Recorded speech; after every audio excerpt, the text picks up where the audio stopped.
नमस्कार। मौसम चलावास में आपका स्वागत है। बात करेंगे राजस्थान के मौसम के बारे में, जिसमें आपको बताएंगे कि अगले 24 घंटों के दौरान किस प्रकार रहेगा मौसम। तो आज 19 अक्टूबर का समय है और सुबह के 4 बजे का मौसमी विश्लेषण है। इस समय के हिसाब से देखिए तो फिलहाल अगले 24 घंटों तक राजस्थान के संपूर्ण भागों में मौसम शुष्क, कुछ जगहों पर ऊंचाई वाले बादलों की आवाजाही दक्षिण पूर्व राजस्थान के आसपास से लगाकर रहेगी, जबकि उत्तरी राजस्थान, पश्चिमी राजस्थान, इन क्षेत्रों में उत्तर उत्तर पश्चिमी हवाओं का चलन बना रहेगा और हल्की मध्यम हवाएं, उत्तरी हवाएं, उत्तर पूर्वी हवाओं का चलन के साथ यहाँ पर ठंड का प्रभाव कुछ बढ़ने लगेगा। यानी उत्तरी राजस्थान में न्यूनतम तापमान कई जगहों पर 12 डिग्री तक जा सकता है और ये अक्टूबर महीने में काफ़ी कम स्थिति की संभावनाएं तापमान के बनी हुई है। यानी 12 डिग्री तक न्यूनतम तापमान अक्टूबर महीने में, ये भी लगभग कई सालों बाद कई क्षेत्रों में हो सकता है।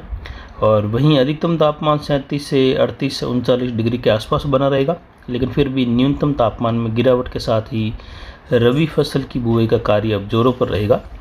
अरब सागर के उत्तर में उच्च दबाव की गतिविधियां, वहीं दक्षिण पूर्व दक्षिण में एक निम्न दबाव का क्षेत्र उभर चुका है और यहाँ पर ये जल्द ही वेलमार्क बनते हुए आगे अगले 48 घंटों के दौरान इसके डिप्रेशन की कैटेगरी में जाने की संभावना है। वहीं बंगाल की खाड़ी के दक्षिण पश्चिम दक्षिण में एक चक्रवाती हवा का क्षेत्र है, तो वहीं पूर्वी बंगाल की खाड़ी पर भी एक चक्रवाती हवा का क्षेत्र और मध्य भारत पर एंटी साइक्लोन की स्थिति बनी हुई है। और एक और WD 20 तारीख के आसपास भारत के करीब पहुंच जाएगा। उसका प्रभाव लगभग 20 से लगाकर 23 अक्टूबर के मध्य देखने को मिलेगा। राजस्थान में, पश्चिमी और उत्तर पश्चिमी राजस्थान में कुछ जगहों पर खंड वर्षा होने की संभावना उस WD के दौरान होने की संभावनाएं बन रही हैं। पिछले 24 घंटों के दौरान अधिकतम तापमान सिलावस मारवाड़ जंक्शन का 37 डिग्री सेल्सियस दर्ज किया गया और न्यूनतम तापमान में काफ़ी गिरावट आई और 14.34 डिग्री सेल्सियस दर्ज किया गया। यानी न्यूनतम तापमान में काफ़ी गिरावट है और अधिकतम आर्द्रता 72%, न्यूनतम आर्द्रता 33.30% रही और वायु दबाव अब और बढ़ते हुए इस सीजन का सर्वोत्तम 1019 मिलीबार प्लस दर्ज किया जा रहा है। और हवाएं अधिकतम उत्तर पूर्वी कभी जो दक्षिण पूर्वी हवाओं का चलन रहा, जिसमें विशेषकर दक्षिण पूर्व से 3 किलोमीटर तक अधिकतम दर्ज की गई।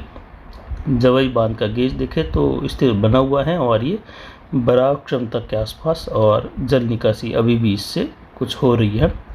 कुल मिलाकर देखिए तो लगातार मौसमी प्रणालियाँ अब जो हैं शुष्कता की ओर इशारा कर रही हैं, लेकिन 20 तारीख की शाम के आसपास से लगाकर 23 अक्टूबर के मध्य खंड वर्षा होने की संभावना जैसलमेर, फड़ौदी, बीकानेर, अनूपगढ़, गंगानगर, हनुमानगढ़, झुंझुनू, सीकर, चूरू, इन क्षेत्रों के आसपास बादल बनने के साथ कुछ जगहों पर खंड वर्षा हल्की मध्यम चोट-पटी स्थानों पर होने की संभावना रहेगी।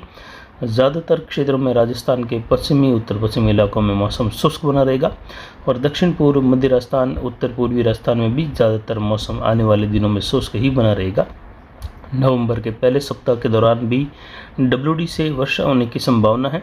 किसान भाई फसल बुआई का कार्य और फसल कटाई का कार्य बचा हुआ कर सकते हैं, लेकिन पाली के मारवाड़ जंक्शन सोजत में मेहंदी की फसल का कटाई कार्य कर सकते हैं किसान। लेकिन ध्यान रखें 22 तारीख 23 तारीख के आसपास कुछ घने बादल बन सकते हैं। चोटपुट बौछार बूंदाबांदी इक्का दुक्का स्थान पर हो सकती है, लेकिन ज़्यादा कोई विशेष संभावनाएं चिंता वाली नहीं है।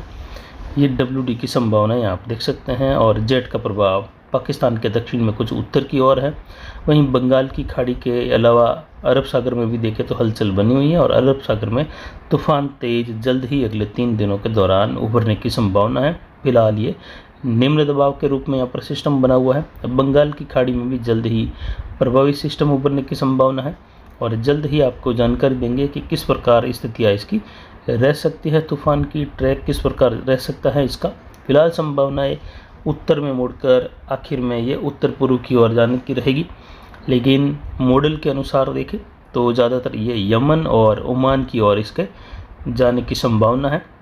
लेकिन संभावनाएं लगातार या मौसमी स्थितियाँ लगातार बदलती रहती हैं, इसीलिए इसके ट्रैक में जल्द ही 2-3 दिनों में पूर्ण ज्ञात हो जाएगा कि किस ओर आगे बढ़ेगा। यानी यमन और ओमान की तरफ जाएगा या ये दक्षिण पाकिस्तान और गुजरात के क्षेत्रों की ओर झुकाव में आएगा। उसकी जानकारी जल्द ही 20 तारीख के आसपास, 20-21 के आसपास आपको देने की कोशिश करेंगे।